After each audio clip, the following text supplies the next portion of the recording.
विधानसभा चुनाव जमात इस्लामी के पूर्व कार्यकर्ताओं का ऐलान, निर्दलीय उम्मीदवारों के तौर पर लड़ेंगे चुनाव। ये इस वक्त की एक अहम खबर जम्मू कश्मीर से।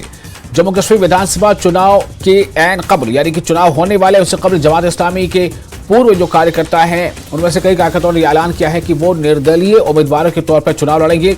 7 पूर्व कार्यकर्ता पहले चरण में चुनाव की तैयारी में नामांकन दाखिल होने और स्वीकार होने पर 1987 के बाद पहली बार ऐसा होगा कि गृह मंत्रालय ने यूएपीए के तहत प्रतिबंध के बाद जो 5 साल जो बढ़ाया है, जिन निर्वाचन क्षेत्रों में ये उम्मीदवार लड़ने की बात कर रहे हैं उनमें कुलगाम और देवसर, अनंतनाग, बिजबेहड़ा, शोपियां, जैनपुरा और पुलवामा, राजपुरा और त्राल भी शामिल हैं।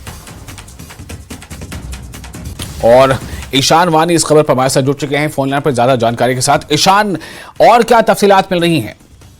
देखिए, काफी समय से जमात इस्लामी जो कि बैंड आउटफिट है वो लगातार कोशिश कर रही है कि उनकी बैंड हटे। और हमने खास बातचीत भी की थी कुछ 1.5 महीना कबल, जिसमें जमात इस्लामी के लोगों ने हमसे बताया था कि वो जो है इंटरेस्टेड है इलेक्शन लड़ने में, लेकिन उन पर बैन हटना चाहिए। हालांकि उनके अनुसार उनकी और सरकार के बीच में बातचीत भी चल रही थी। जमात इस्लामी को जो है उनको एक्यूज किया गया है कि वो मिलिटेंसी सपोर्ट कर रहे थे और 90 के बाद उन्होंने लगातार मिलिटेंसी को बढ़ाने में उनका करीबी रोल रहा है, इसलिए उनको बैन कर दिया गया था 2019 के बाद, और ये बैन 5 साल के लिए एक्सटेंड कर दी थी फिर से। तो ये जमात इस्लामी एक हिसाब से अपनी तंजीम के तहत इलेक्शन लड़ना चाह रही थी, जिसका वेलकम जो है चाहे जम्मू कश्मीर की जो मेन स्ट्रीम पोलिटिकल पार्टियां हैं उन्होंने करा था। ये कहा कह के कि ये अगर जमात इस्लामी मेन स्ट्रीम में आना चाहती है तो उसमें कोई हर्ज नहीं है, लेकिन किसी ट्रिब्यूनल ने भी कुछ दिन पहले उनकी बैन जो है अपहेल्ड की है। और उसके बाद जो है इनके पास एक ऑप्शन है, वो इंडिपेंडेंट कैंडिडेट जो इनके जमात इस्लामी से लिंक है, ये बैंड ऑर्गेनाइजेशन है, वो जो पूर्व कार्यकर्ता हैं जमात इस्लामी के, वो इस बार इलेक्शन लड़ेंगे। और 7 ऐसे जगहें आइडेंटिफाई की गई है 7 कैंडिडेट की, जहाँ पे वो इंडिपेंडेंट कैंडिडेट जो है लड़ेंगे।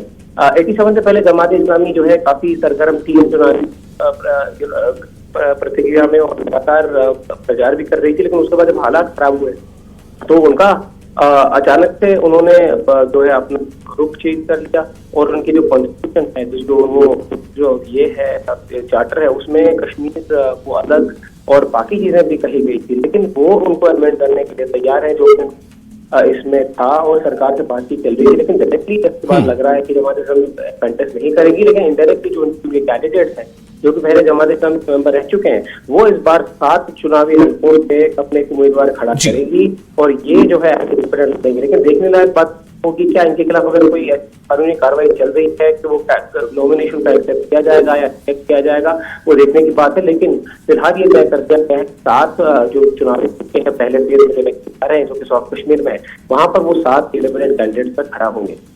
जी ईशान, बिल्कुल ये मतलब जमहूरियत के लिए तो ये एक अच्छा कदम माना जा सकता है, लेकिन चूंकि इनके खिलाफ मामले हैं और जैसा आप बता रहे हैं कि क्या इन्हें वाकई इस बात की इजाजत मिलेगी कि वो चुनाव लड़ें या न लड़ें, तो अब चूंकि यूएपीए के तहत प्रतिबंध जो है 5 साल बढ़ाया गया है, तो क्या लग रहा है कि इस बारे में कुछ कानूनी चाराजोई जो है वो करना पड़ेगी?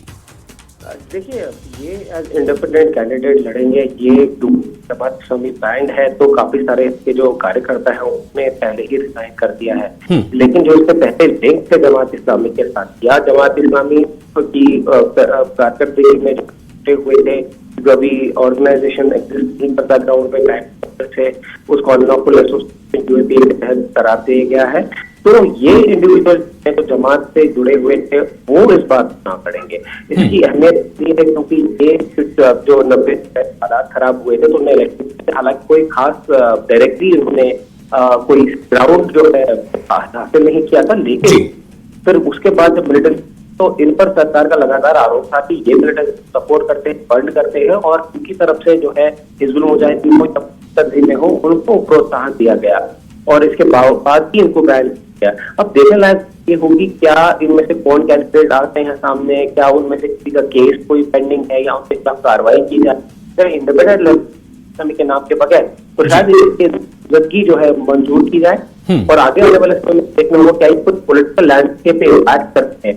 90 से पहले उन्होंने सब कुछ चीजें ली, लेकिन ज्यादा बड़ा इम्पैक्ट नहीं कर पाते क्योंकि अब हालात बदले हैं, ज्यादा जमातें सामने आती है। एक हिसाब से खुशहाली बात है कि ऐसी तंजीम जो है आगे आ रही है चुनाव लड़ने के लिए और ये भी है कि हालात चल रहे हैं ग्राउंड पे, तो अभी तो ये आगे आ गए, लेकिन अच्छे से होगा क्या ये कानूनी तौर पर ये इंडिपेंडेंट लड़ सकते हैं? एक तो ये क्योंकि इसमें से कई सारे ऐसे कैंडिडेट हो सकते हैं जिनके खिलाफ बहुत शुक्रिया आपका ईशान तमाम जानकारी के लिए।